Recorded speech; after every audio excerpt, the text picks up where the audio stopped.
uchun note completion qanaqa bo'ladi, nimalarga ahamiyat berish kerak emas, balkim to'liqroq qilib hammasini ko'rib chiqamiz va undan keyin haqiqiy testlar bilan ishlashga harakat qilamiz, praktika qilishga harakat qilamiz. Okay, so let's then start. Esingizda bo'lsa, bizda o'tgan mavzuyimizda area usulini o'tgan edik. Ya'ni area usuliga answer, reason, example va answerga yon o'sha ketma-ketlikda javob berishingiz kerak bo'lardi. Bu orqali siz javoblaringiz bog'dan tog'dan kelmasdi, ma'lum bitta strukturaga qo'yib olib, uni to'liqroq mavzuni ochib berishingiz mumkin edi va ekzaminer ham sizni javobingizni eshitayotgan vaqtda miyasi har tarafga ketavermas edi, aynan area usuli bilan. Xo'p, endi hozir darsimizni boshida bitta shu bilan praktika qilib olamiz, area usuli bilan iloji boricha shuni qo'llashga harakat qilishingiz kerak. So the first question is, do you think parents today have more influence on children than in the past? Yani bizda savolimiz bor. Ya'ni ota-onalar qanchalik darajada bolasiga impact qiladi, ya'ni ta'sir qiladi. Endi birinchi bo'lib tahlil qilsak, javobni qanaqa beryapti, nimalarga ahamiyat qaratyapti. Xo'p, bizda birinchi bo'lib aytyaptiki, ya'ni misol uchun bolalarga ko'proq ahamiyati bormi desa, no, it's actually the opposite. Ya'ni no deb to'g'ridan to'g'ri aytib ketmayapti yoki unfortunately no qilib qog'ozga o'ramayapti, balkim juda zo'r chiroyli so'z bilan actually the opposite degan ma'no bilan berib ketyapti. So parents have less influence than before. That's mainly because уже reasonga o'tdi. Ya'ni because deb to'g'ridan to'g'ri aytmas ekansizda, that's mainly because desangiz chiroyliroq eshitilar ekan. Ya'ni to'g'ri ishlatishingiz mumkin because yoki boshqa so'zlarni, lekin misol uchun sizga 4 ta 5 ta speaking part 3 savollari berilsa, unda har safar siz reason aytayotganda because deya olmaysiz. O'rniga that's mainly because degan so'zlarni ishlatishingiz mumkin. Hope children today are exposed to so much through social media and the internet. Ya'ni ularni influence olishni asosiy source bu social media va internet hisoblanar ekan. So they are influenced by many sources, not just their parents. Ya'ni ular faqatgina ota-onasi emas, balkim bir qancha sourcelar bilan ham influence qilinishi mumkin. E'tibor qaratamiz. Biza mana bitta influenced by deb word formationini o'zgartiryapti. Ya'ni tepada bizda savolimizda просто more influence qilib noun sifatida bergan edi, bu yoqda esa verb sifatida beryapti.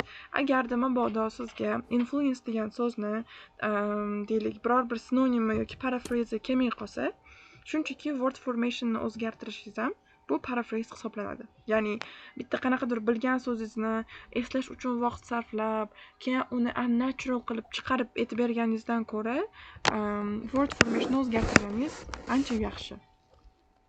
Xo'p, keyingisi endi for instance deb o'sha misoliga o'tyapti. Yokida for instance ni o'rniga biz yana aytishimiz mumkin. Shu joyda so'zlarni ko'rib ketamiz. Bu tak, mana bunaqa deyishimiz mumkin. This can be illustrated by deyishimiz mumkin. Yokida a good illustration of this deyishimiz mumkin. Yoki it can be represented by kabi so'zlarni ishlatishimiz mumkin. Ya'ni shunchaki for example qilib oddiy ishlatmas ekanmiz, balki mana shu so'zlar bilan ishlatishimiz mumkin ekan. Okay, demak, many young children often picks up opinions and even speech patterns from YouTubers. Ya'ni texnologiyaga ko'proq bog'layapti bu yoqda. Faqatgina ota-onasidan emas, balkim internet o'sha YouTuberlarni qanaqa gapirishi, toni, ohangi, ya'ni bu o'sha shadowing shunaqa narsalar bilan olishi mumkin ekan, familiesiga qaraganda rather than. So while parents still matter, their influence is definitely more diluted than it used to be. Diluted means weakened, zaiflashdi.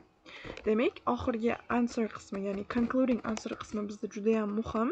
Siz oxirgi xulosangizni berishingiz kerak. Ya'ni bu yerda juda zo'r usul bilan beryapti. Ota-onalar keraksiz emas, kerak, lekin hozirgi kunda ularni influensi kamaygan degan qilib oxirida chiroyli qilib summary qilib berishingiz kerak o'zizni ideyangizni. So, what is your opinion? Do you think that parents today have more influence on children than in the past? I think, or in my opinion, I think yes, because we control our children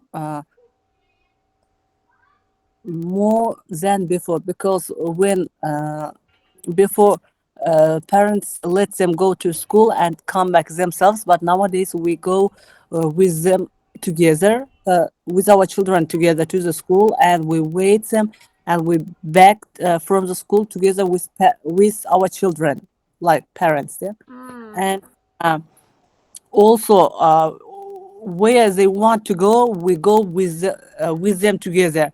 We can't let them go themselves. Before they let them go themselves. For example, in the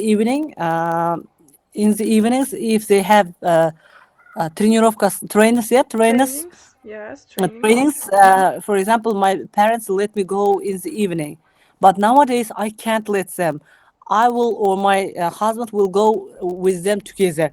And after 6 o'clock, yes, or 7 o'clock. Nowadays 7 o'clock, but in the summer after 6 o'clock, we don't let them go out. Mm. So you spend a whale of time with your children, right? So, Yes, nowadays, yes. mm-hmm. And everything, for example, for example, uh, friends, and who,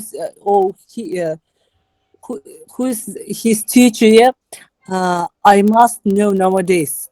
Before, our parents, it wasn't more uh, important know them and what time, for example, they have a break at school, and we know nowadays, and we will always after school I will talk with my parents, for example, 1 hour, and I will do homework with them together. But when I was, for example, young girl, my parents, they didn't with the Yes, they they didn't didn't. do my homework together with me. Mm. But So, nowadays, uh-huh. yes, we spend more times with our children, because nowadays it's not very xavfsiz qanday edi voy esim chiqib ketdi. Secure. Yeah, secure. That's why we must do it. Mm-hmm. And do you think that maybe all parents or majority number of parents spend quality of time with their children? Because there are some trends that parents are mostly occupied with their work, and they work in order to earn a living, in order to earn higher salaries, to provide their children with good quality of life. So they kind of dismiss spending time with their children. So what about that kind of parents? Do they I also think influence? no, I think he influence, and we have influence, and как будет этот influence, disinfluence беді, қандай болар еді? Influence, Противо do not influence, we can say. do not influence parents 50-50. Mm, mm-hmm. And you said that you spent time with your children. So Yes, during that time, do you influence your children? And if yes, how you influence your children? Maybe by giving some talks or advice or something else? yes. I'll give with my advice, also with my uh, позиция, как будет, қандай Position, болар еді? With my position also, with my talk, with my character, with my everyday's attitudes. yes, attitudes also. So you become the role model for your children on how Yes, to become a good kind of person in the future. yes, of course. Mm-hmm. Don't. don't argue with your friends. You should respect others, be kind